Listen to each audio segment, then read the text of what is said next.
محترم جناب وقار احمد قادری صاحب اولڈین یو کے، السلام علیکم۔ آپ کے یاد فرمانے کا شکریہ، آپ کے سوالات موصول ہوئے، جواب حاضر۔ پہلے تو آپ نے یہ پوچھا کہ کیا داڑھی منڈوانے والا شخص اذان کہہ سکتا ہے؟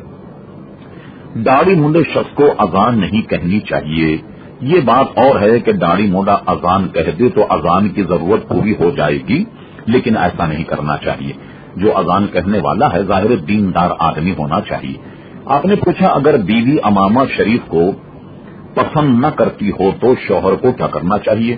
ظاہر ہے کہ امامے کے فضائل اور مناقب بیوی کو سمجھانے چاہیے کہ یہ ایک مسلمان کا تاج ہے، حضور علیہ السلام نے اسے عرب کا تاج قرار دیا اور اس کے پہننے سے آدمی کا وقار اور عزت بڑھتی ہے، اور یہ سارے الفاظ حدیثوں میں موجود ہیں، اور گویا اس امامے کو سر پر رکھ کر نماز پڑھنے کا ثواب دوسری نمازوں کی نسبت جو ہے وہ زیادہ بھی ہے۔ لہٰذا میں یہ کہہ سکتا ہوں کہ آپ اپنی بیوی کو سمجھائیے اور اسے دیندار بنا کر اگر آپ سمجھانے میں کامیاب ہو گئے تو میں سمجھتا ہوں کہ یہ باہمی جو شکر رنجش یہ ختم ہو جائے۔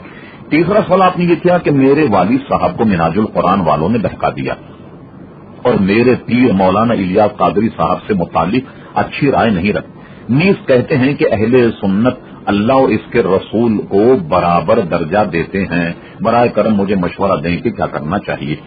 دیکھیے سب سے پہلی بات تو یہ ہے کہ یہ کون سی کتاب میں اہل سنت بریلیوں میں یہ لکھ دیا کہ جناب اہل سنت جو اللہ اور اس کے رسول کو برابر کا درجہ دیتے ہیں؟ استغفر اللہ ربی، آپ غور فرمائیے، ایسا آدمی اگر کوئی کہے تو سوائے لاہور پڑھنے کے ہم کیا کہہ سکتے ہیں؟ آپ دیکھیے کہ ہم اہل سنت جب نماز پڑھتے ہیں تو نماز میں کیا پڑھتے ہیں؟ التحیات للہ والصلوات والطیبات، السلام علیک ایھا النبی ورحمۃ اللہ وبرکاتہ، السلام علینا وعلی عباد اللہ الصالحین، اشہد ان لا الہ الا اللہ واشہد ان محمدا عبدہ ورسولہ، ہم پڑھتے ہیں یا نہیں؟ لہذا جب ہم حضور کو اللہ تبارک و تعالیٰ کا بندہ گردانتے ہیں اور اس کا بندہ ہی ہم بتاتے ہیں، فرق یہ ہے کہ عام وہابی جو ہیں وہ حضور کو ایک عام انسان کا درجہ دیتے، جیسے کہ وہابیوں کی معتبر کتابوں میں کہ حضور ایسے جیسے گاؤں کا چودھری ہوتا ہے معاذ اللہ، حضور ایسے جیسے زمیندار ہوتا یا اپنا بڑا بھائی ہوتا ہے، جیسے کہ ڈاکیا ہوتا معاذ اللہ۔ یہ ہم اہل سنت نہیں کہتے، وہ اللہ کے پسندیدہ بندے ہیں اور ان کی شان کا عالم یہ ہے۔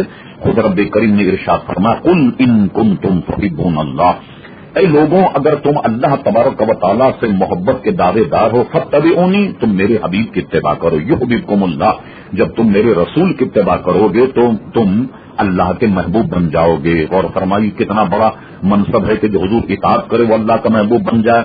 تو یہ بات یکسر اور سرے سے غلط کہ معاذ اللہ اہل سنت جو اللہ اور اس کے رسول کو برابر کا درجہ دیتے ہیں، ہرگز ایسا نہیں ہے، کیونکہ یہاں گنجائش وقت میں کم ہوتی ہے، ورنہ ہم اور زیادہ دلائل آپ کے سامنے پیش کرتے ہیں۔